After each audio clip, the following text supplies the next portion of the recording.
Om Shanti. Good morning. आज साल का आखिरी दिन, आखिरी तारीख। इस साल में कुछ नया करेंगे। नए से हम फिर से दोबारा कोशिश करेंगे। अपने जीवन का पुरुषार्थ बहुत अच्छी तरह से करेंगे। न किसी से लेना न किसी से देना। बहुत सबके लिए शुभ भावनाएं, शुभकामनाएं।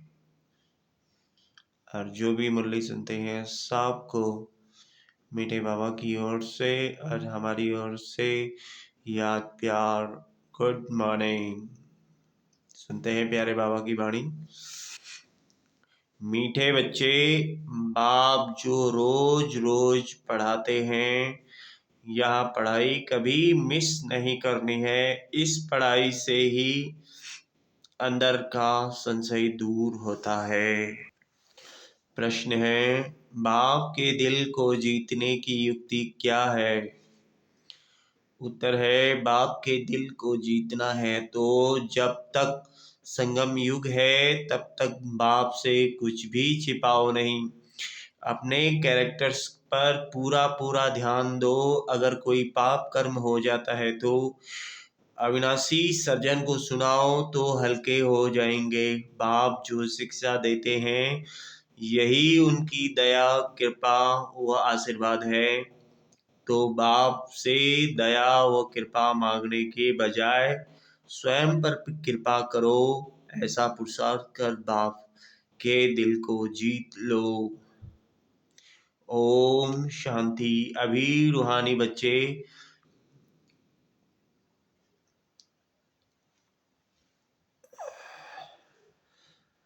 बच्चे यह तो जानते हैं कि नई दुनिया में सुख है, पुरानी दुनिया में दुख है। दुख में अभी सभी दुख में आ जाते हैं। दुख में सभी दुख में आ जाते हैं और सुख में सभी सुख में आ जाते हैं। सुख की दुनिया में दुख का नाम निशान नहीं। फिर जहाँ दुख है वहाँ सुख का नाम निशान नहीं। जहाँ पाप है वहाँ पुण्य का नाम निशान नहीं। जहाँ पाप है जहाँ पाप है वहाँ पुण्य का नाम निशान नहीं। जहाँ पुण्य है वहाँ पाप का नाम निशान नहीं। वह कौन सी जगह है? एक है सतयुग, दूसरा है कलयुग। यह तो बच्चों की बुद्धि में जरूर होगा ही। अभी दुख का समय पूरा होता है और सतयुग के लिए तैयारी हो रही है। हम अभी इस पतित चीची दुनिया से उस पार सतयुग अर्थात राम राज्य में जा रहे हैं। नई दुनिया में है सुख, पुरानी दुनिया में है दुख। ऐसे नहीं, जो सुख देता है वही दुख भी देता है। नहीं, सुख बाप देते हैं, दुख माया रावण देते हैं। उस दुश्मन की एफिजी हर वर्ष जलाते हैं। दुख देने वाले को हमेशा जलाया जाता है। बच्चे जानते हैं जब उसका राज पूरा होता है तो फिर हमेशा के लिए खलास हो जाता है। 5 विकार ही सबको आदि मध्य अंत दुख देते आए हैं। तुम यहाँ बैठे हो तो भी तुम्हारी बुद्धि में यही रहे कि हम बाबा के पास जाएं। रावण को तो बाप नहीं कहेंगे। कब सुना है रावण को परमपिता परमात्मा कोई कहते हो? कभी भी नहीं। कई समझते हैं लंका में रावण था। बाप कहते हैं यह सारी दुनिया ही लंका है। कहते हैं वास्को डी गामा ने चक्र लगाया स्टीमर व बोट के द्वारा। जिस समय उसने चक्र लगाया उस समय एरोप्लेन आदि नहीं थे। ट्रेन भी स्टीम पर चलती थी। बिजली अलग चीज है। अब बाप कहते हैं दुनिया तो एक ही है। नई से पुरानी, पुरानी से नई बनती है। ऐसे नहीं कहना होता है कि स्थापना पालना विनाश नहीं, पहले स्थापना फिर विनाश बाद में पालना। यह राइट अक्षर है। बाद में रावण की पालना शुरू होती है। वह झूठी विकारी पतित बनने की पालना है जिससे सब दुखी होते हैं। बाप तो कभी किसको दुख नहीं देते। यहाँ तो सतोप्रधान बनने के कारण बाप को ही सर्वव्यापी कह देते हैं। देखो क्या बन पड़े हैं। यह तो तुम बच्चों को चलते फिरते बुद्धि में रहना चाहिए।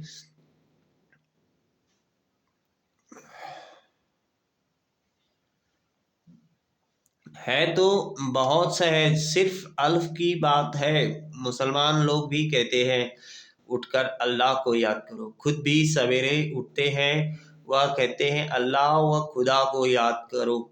तुम कहेंगे बाप को याद करो। बाबा अक्सर बहुत मीठा है, अल्लाह कहने से वर्षा याद अल्लाह कहने से वर्षा याद नहीं आएगा। बाबा कहने से वर्षा याद आ जाता है। मुसलमान लोग बाप नहीं कहते हैं, वह फिर भी अल्लाह मियाँ कहते हैं। मियाँ बीवी यह सभी अक्षर भारत में हैं।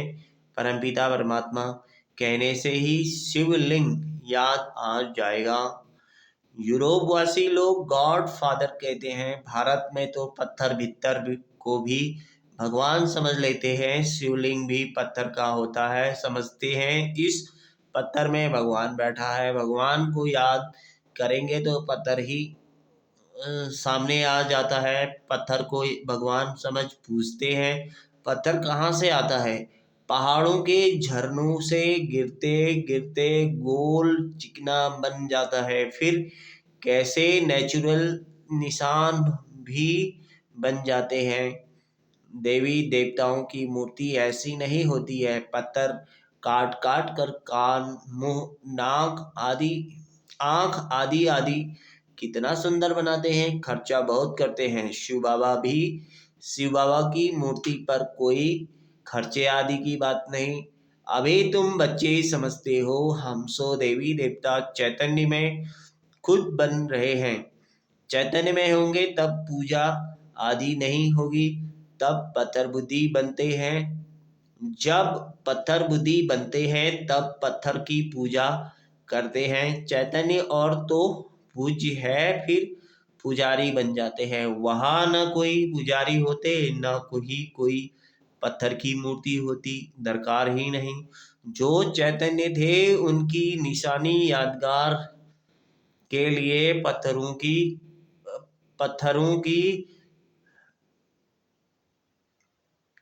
पत्थर की रखते हैं।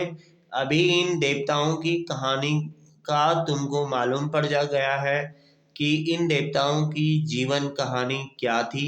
फिर से वही रिपीट होती है। आगे वह ज्ञान चक्षु नहीं था तो जैसे पत्थर बुद्धि थे। अभी बाप द्वारा जो ज्ञान मिला है, ज्ञान एक ही है परंतु उठाने वाले नंबरवार हैं। तुम्हारी रुद्रमाला भी इस धारणा के अनुसार ही बनती है। एक है रुद्रमाला, दूसरी है रुंडमाला। एक है ब्रदर्स की, दूसरी है ब्रदर्स और सिस्टर की। या तो बुद्धि में आता है हम आत्माएं बहुत छोटी छोटी बिंदी मुआफिक हैं। गायन भी है, भ्रुकुटी के बीच चमकता है अजब सितारा। अभी तुम समझते हो हम आत्मा चैतन्य है, एक छोटे सितारे मिसल है। फिर जब गर्भ में आते हैं तो पहले कितना छोटा पिंड होता है, फिर कितना बड़ा हो जाता है। वही आत्मा अपने शरीर द्वारा अविनाशी पार्ट बजाती है रहती है। इस शरीर को ही फिर सब याद करने लग पड़ते हैं। यह शरीर ही अच्छा बुरा होने के कारण सबको आकर्षित करता है। सतयुग में ऐसे नहीं कहेंगे कि आत्म अभिमानी बनो, अपने को आत्मा समझो। यह ज्ञान तुम्हें अभी ही मिलता है क्योंकि तुम जानते हो अभी आत्मा पतित बन पड़ी है। पतित को होने कारण जो काम करती है वह सभी उल्टा हो जाता है। बाप उल्टा काम कराते, माया उल्टा काम कराती है। सबसे उल्टा काम है बाप को सर्वव्यापी कहना। आत्मा जो पार्ट बजाती है वह अविनाशी है, उनको आ- जलाया नहीं जाता। उनकी जो उनकी तो पूजा होती है, शरीर को जलाया जाता है। आत्मा शरीर जब शरीर छोड़ती तो शरीर को जलाते हैं। आत्मा दूसरे शरीर में प्रवेश कर जाती है। आत्मा बिगर शरीर 2-4 दिन भी नहीं रख सकते हैं। कई तो फिर शरीर में दवाइयाँ आदि लगाकर रख भी लेते हैं, परंतु फायदा क्या। क्रिश्चियन का एक सेंट जेवियर है, कहते हैं उसका शरीर अभी भी रखा हुआ है। उनका भी जैसे मंदिर बना हुआ है, किसको दिखाते नहीं हैं, सिर्फ उनके पाँव दिखाते हैं। कहते हैं कोई पाँव छू लेता है तो बीमार नहीं होता, पाँव छूने से बीमारी से हल्के हो जाते हैं, तो समझते हैं उनकी कृपा। बाप कहते हैं भगवान का भाड़ा मिल जाता है, भावना का भाड़ा मिल जाता है। निश्चय बुद्धि होने से कुछ फायदा होता है, बाकी ऐसे हो तो ढेर के ढेर वहां जाए, मेला लग जाए। बाप भी यहाँ आए हैं, फिर भी इतना ढेर नहीं होते, ढेर होने की जगह भी नहीं है। जब ढेर होने का समय आता है तो विनाश हो जाता है।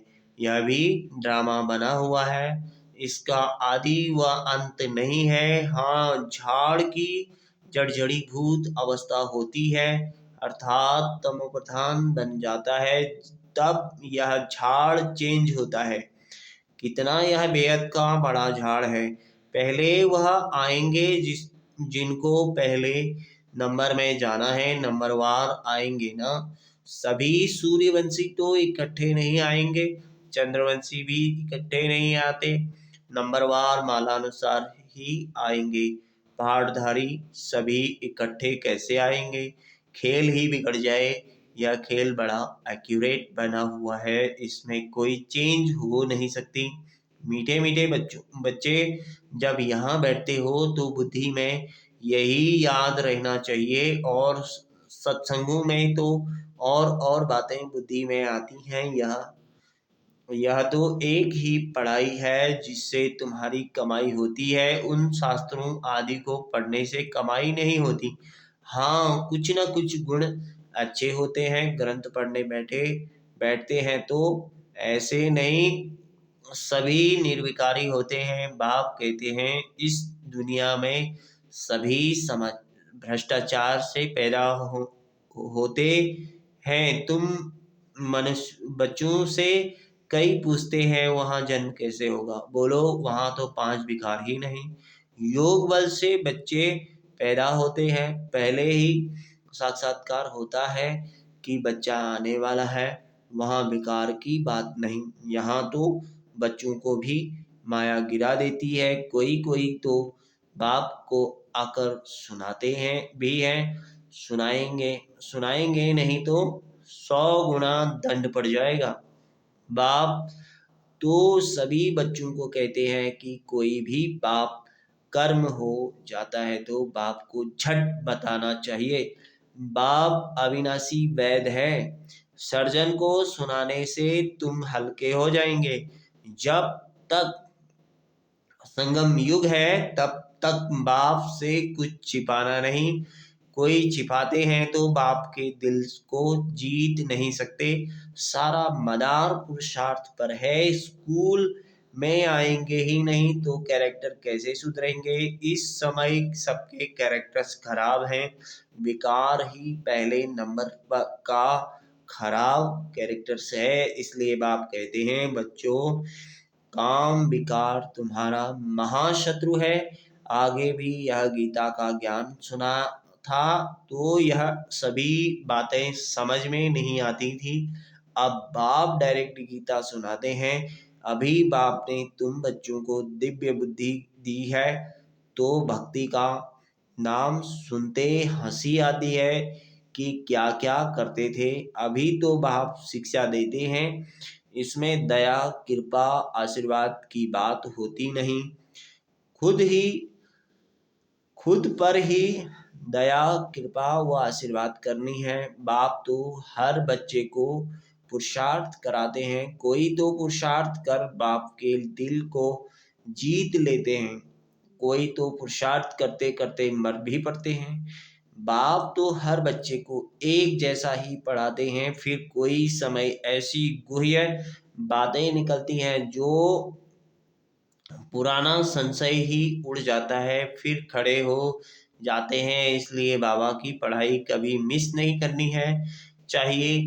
मुख्य है बाप की याद, दैवी गुण भी धारण करने हैं। कोई कुछ चीची बोले तो सुना अनसुना कर देना चाहिए। Hear no evil, see no evil. ऊंच पद पाना है तो मान अपमान दुख सुख हार जीत सब सहन जरूर करना है।